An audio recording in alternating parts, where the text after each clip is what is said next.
it appears like the first month of 2024 is almost in the rearview mirror, and that means it's February, and it's time for NASCAR to go racing. They'll open up with the Busch Light Clash at the short track at the Los Angeles Coliseum. 2 weeks later, it'll be the Daytona 500. Greetings, Doug Rice, along with Alexis, Erickson, and Brad Gillie. And Alexis, we'll start with you. This is year 3 at the LA Coliseum.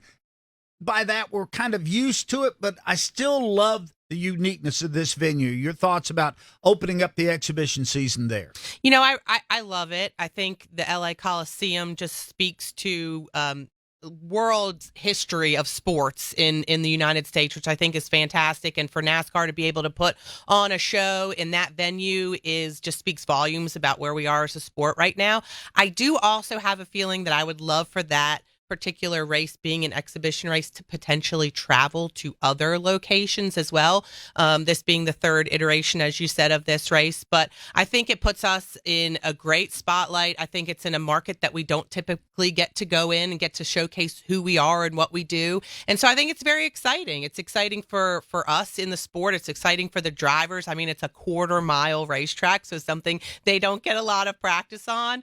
And it's exciting for the fans. So, Brad Gillie, the NFL has their exhibition season. Baseball has its grapefruit leagues and spring training. I guess NASCAR gets the shortest preseason of all with the shortest race of the year at the Los Angeles Coliseum.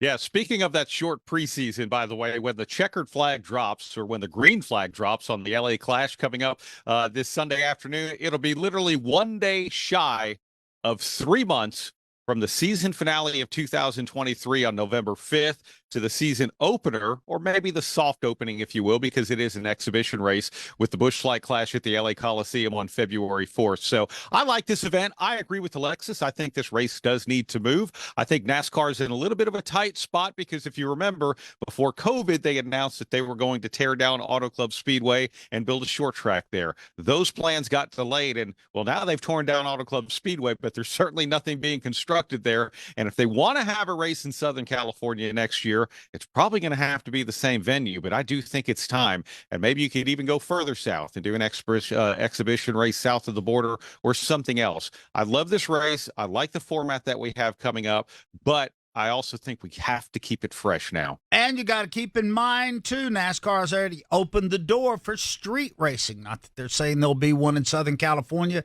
but the possibilities are now open to that. It looks like L.A. probably runs its course with the running of the Busch Light Clash at the L.A. Coliseum later on this week. Alexis, NASCAR made a plethora of announcements last week, but the one that garnered the most attention is that they are taking a prototype electric assisted vehicle to show off in Los Angeles. And immediately people are running down the street with their hair on fire screaming that NASCAR has an electric series. They have one electric prototype car constructed. I actually got to see it at the Research and Development Center. That is it. There is one on the planet. So we're not going to be running battery-operated slot cars just yet. No, not just yet. You know, I think it's funny that news is something that has, I don't want to say angered, but has certainly got people talking about what the potential future of it could be. And I'm here to say, and I know you guys know this too, we're not going to be seeing electric cars, replacing the Cup Series anytime soon, if ever. But I am happy that NASCAR is taking this step. I mean, we have to look at ways, from social to economic to all of these other factors to be able to lessen our carbon footprint and just learn. It's really about learning. It's the same, I think, thought process that was behind the Garage 56 car in Le Mans. They did that to learn about what that could mean down the road. And it could be just small things that they take from that and put into something else. It's not necessarily, okay, well, we're doing this because our ultimate goal is to have an electric car series going forward. That's not necessarily the case. And Jim Campbell from Chevrolet said that, and you had Toyota as well talking about like the OEMs understand why they're doing it, and it's a learning process. They also talked about other forms of, potential engines with hydrogen, and that being some way to get a clean fuel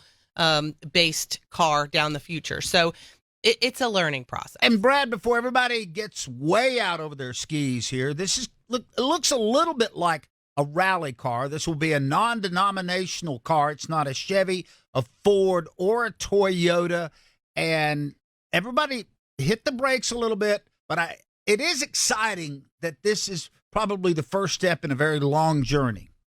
Yeah, it is. And look, NASCAR has to keep up with what the manufacturers are doing. And what the manufacturers are doing right now are still building internal combustion cars. In fact, the chairman of Toyota said over the weekend that he expects the electric vehicle market share to be about 30% moving forward. So it's not like EVs are going to replace internal combustion engines. And like Alexis said, hydrogen or other alternative fuels out there might be the future of what we see on showroom floors. And that's what NASCAR is all about. So, hey, if electric vehicles are what's going to be on showroom floors 10 years from now, you have to start looking at that now. If alternative fuels are what's going to be on showroom floors 10 years from now, you have to start looking at that now. If we're in that transition, that tipping point, well, we need to be prepared for everything. But, there have been a couple of pictures leaked out about what this car looks like. And I think you described it best to me over the weekend, Doug. You said it's like a crossover, sort of an SUV, but not quite an SUV, somewhere between that and a sedan. And you know what? I'm curious to see what it looks like all decaled up and on the racetrack and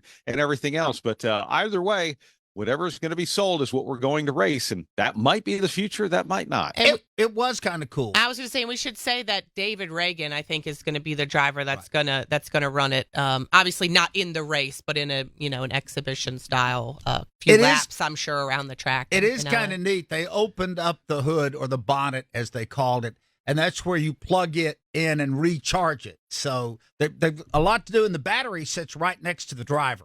Well, that's interesting because in many electric cars, isn't the battery usually in the trunk?